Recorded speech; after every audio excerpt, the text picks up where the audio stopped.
everybody. Welcome to the Moving Markets Podcast. It is Thursday, August the 14th, 2025. U.S. stock market has been open for about 30 minutes, maybe just a little tiny bit more than 30 minutes. All the news today. This is going to be a short podcast. I'm packing up and getting ready to drive back north to my home and my main office. And so I just wanted to give a quick update on what's going on with the markets and with our trades even more so. I would say this has been an interesting move just in the first 30 minutes. PPI data came out about an hour and a half ago, and it was ugly. There's no way to sugarcoat it. There's no way to pretend it was something that it was not. PPI data was just plain and simply ugly this morning, and that's has to be concerning. And I'll kind of explain why. So what you've got is the expectation on month over month PPI was 0.2. That was the expectation. Came in at 0.9. That's not a little miss. That's a huge miss. Year over year was expected to be 2.6. Came in at 3.3. Again, that's not a small miss. That is a huge miss. Similar size misses on core when they take out food and energy. And very simply put, what this tells us is that whether or not it was a direct effect of a direct impact of tariffs, which it probably was. I'm not gonna sit here and pretend that may not have been the reason. That was probably it. But the fact that that's now sort of hitting the producers, the speculation is going to be, will that be passed along to the consumer in the upcoming months? There are two schools of thought, and I've heard both of them expressed on the different news channels this morning as I've been watching and listening. One school of thought is that this is evidence that the manufacturers, the producers, the retailers, the wholesalers, they're the ones bearing the brunt of tariffs. You remember a while back, if you've been with me for a while, and if you haven't, I'll give you a super short recap. You remember a while back, I got on a rant, and it really was a rant. I don't know what else to call it. My apologies for those of you that didn't like the rant, or the fact that I was ranting, I guess I should say. I got on a rant about tariffs, and I was getting kind of worked up and kind of upset, quite honestly, about the assumption that every penny of tariffs, every tariff imposed on another country would hit the consumer in a almost a penny per penny way. Like if we imposed a 20% tariff on China, everything we buy from China would hit the American consumer at a rate of 20%. And the contention that I had with that was that there are enough people, enough organizations, enough entities in between the manufacturer of a product and the end consumer that a lot of that tariff can get absorbed along the way. And the assumption that a tariff is going to be a direct tax on the American consumer is only true if the American consumer does not take their dollars and spend it with a company that is bringing over a product from a non-tariffed country.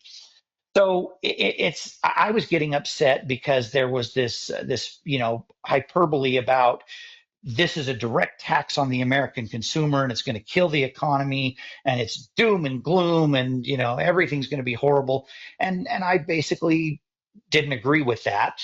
And so one school of thought, that the reason I bring that up is because one school of thought is that this is now evidence that it's those people in between the company making the product, the country where the product originates from, and the end consumer. It's those people in between that are bearing the brunt of these tariffs. The other school of thought is that the producer price index is simply an indicator of what's to come.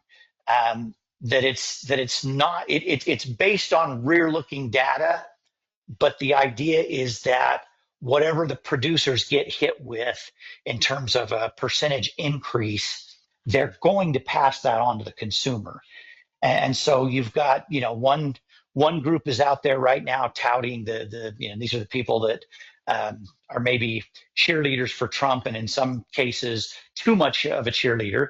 And they're out there touting that this is evidence that the tariffs are doing exactly what they wanted them to do, nothing more, nothing less, and everything is good and everything is fine. The producers are absorbing the cost.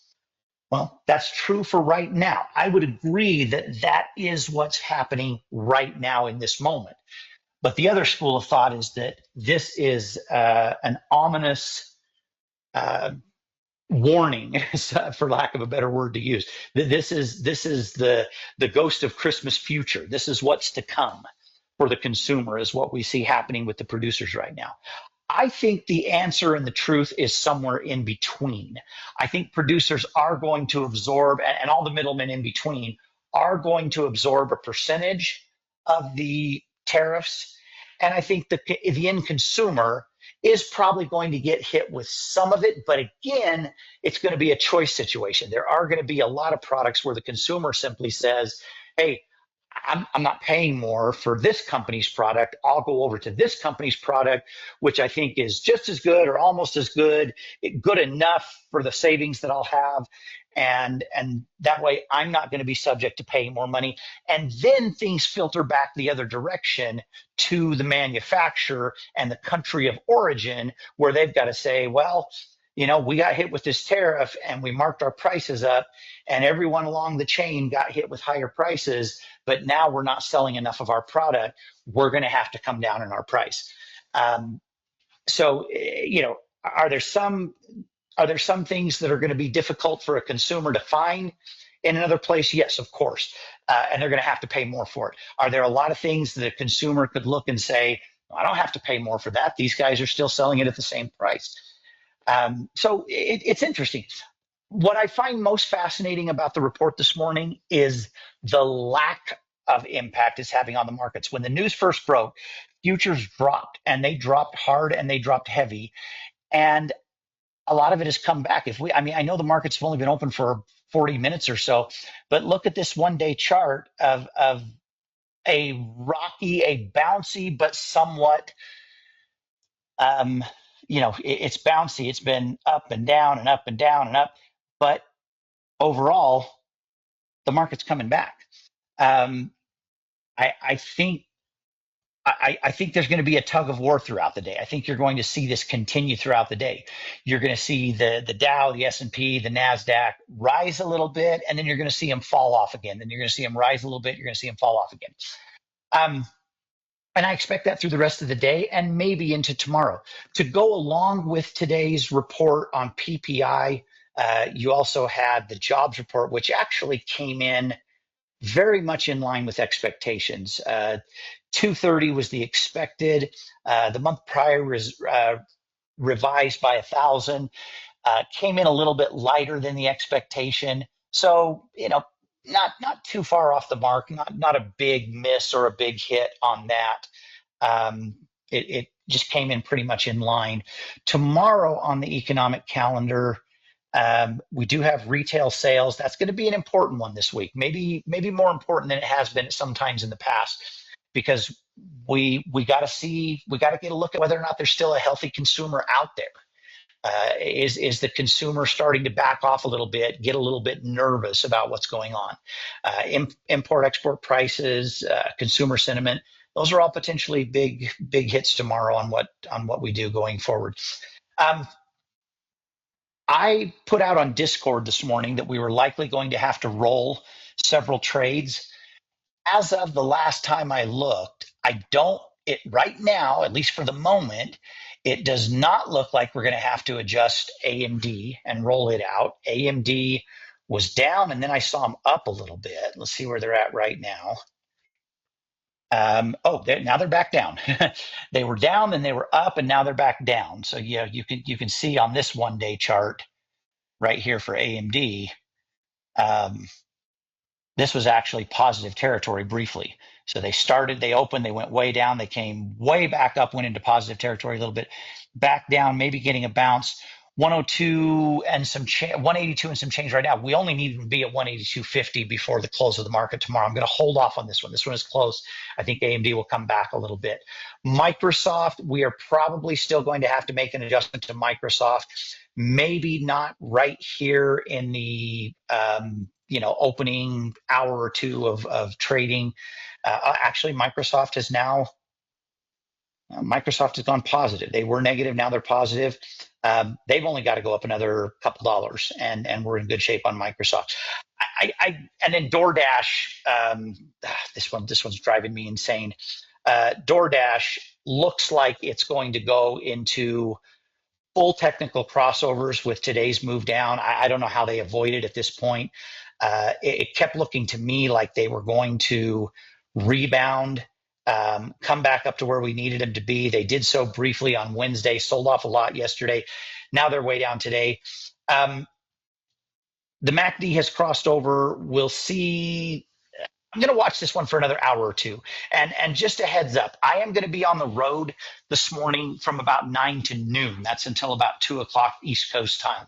Second I get back in my office at home, I will make adjustments to anything that has not improved dramatically from where it's at right now. AMD and Microsoft, I think we leave them alone for the day unless they turn and sell off much more than they are right now. AMD would be more of a sell-off. Microsoft would be giving up the gain that it's got. Dash, we are most likely going to have to roll this one out. If you are still in the Q trade, the NASDAQ has come back enough after that initial sell-off that they had. The NASDAQ has come back enough that I think as far as that Q trade goes, you should still be in pretty good shape on that. And I would recommend exiting today if you've got any profit at all. Remember, our short call on the Q trade is at 575. That's $4.70 in the money. The trade should be profitable, even if only by a little bit. I got out, I think, with 12 or 13% profit yesterday. You should be able to get out, even if it's only 5-10% profit. Take it, get out. Don't risk that the sell-off increases today or that today turns positive, but tomorrow gets a big sell-off. You just don't want to run that risk right now. That's more risk than any of us should want to deal with. We'll keep a really close eye on things. Even though I'm going to be on the road for a little while, I can stop and send out on Discord an adjustment if we need to make it. I'll make 1 or 2 stops on the drive home and take a look at what the market is doing. Plus, I'll be listening to CNBC and Fox Business News, so I'll have an idea of what's going on if things take a major turn for the worse today. So that's where we find ourselves. I did send out an adjustment yesterday for SoFi on the collar trade. You should be in really good shape on SoFi right now moving forward. They're pulling back a little bit today, like a lot of things are, but should have been an easy fill on they're down 42 cents today. Should have been an easy fill on the adjustment we made on SoFi for the collar side of things. So that's where we stand on a Thursday morning. I'm going to sign off, get this posted to the website. Have a great rest of your day, everybody. Especially those of you in the triple play program, watch Discord for what we're going to do, most likely with Dash. And I may even do it before I hit the road. I'll be watching for the next 45 minutes or so. Thanks, everyone. Have a great day. Bye-bye.